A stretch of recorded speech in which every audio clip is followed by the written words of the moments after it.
Arkadaşlar, evet arkadaşlar, devam ediyoruz. Bakalım, bu var. Bu. Bunu tepten at. Buna gerek yok. Şu. Tamam. Bu kadar. Gerisi cidden önemli. Cidden önemli.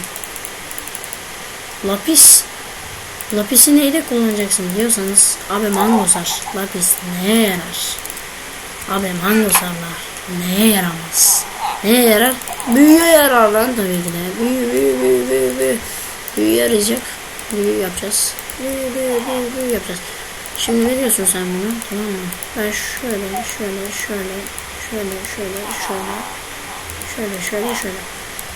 3 tane kova yapayım. Tamam mı? Sen ne yapıyorsun biliyor musun? Sen ne yapıyorsun? Şimdi ben bu kovayı buradan doldurursam azalıyormuş. Öğrenmiş olduk. Nereden alacağız? Demek ki what the fuck yani. Nasıl düşemeyiz?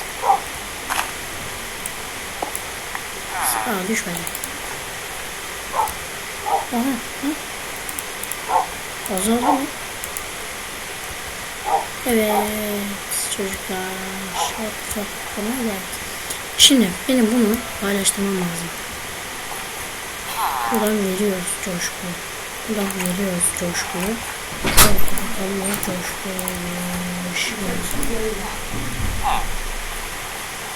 Bana. Evet arkadaşlar, misafirlerimiz gelmişti. Yok, onlar gidiyormuş. Kendi bana söyledi, bana ne? Banana.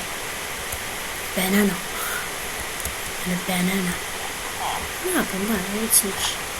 İstemişler bana geçsinler. Evet, doldu.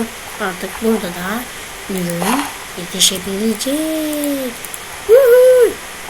Şimdi ne yapacağız? Şerefcan. Ne yapalım? Kesin video bulmak için geldi. Garanti. Ama istediğini yaptı çocuklar. Tebrik ediyorum. Tebrik. Uy anasını. Şimdi. Evet bu. Bu kadar.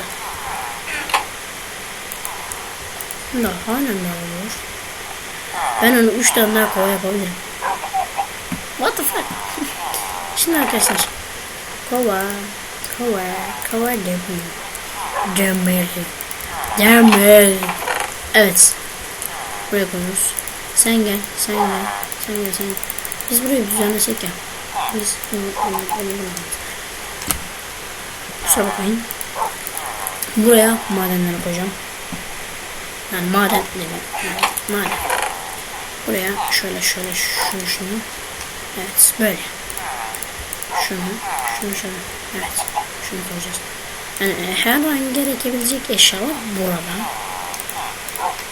Bu tahta çapayı ne yapacaktık? Tamam, her yeri yaptık.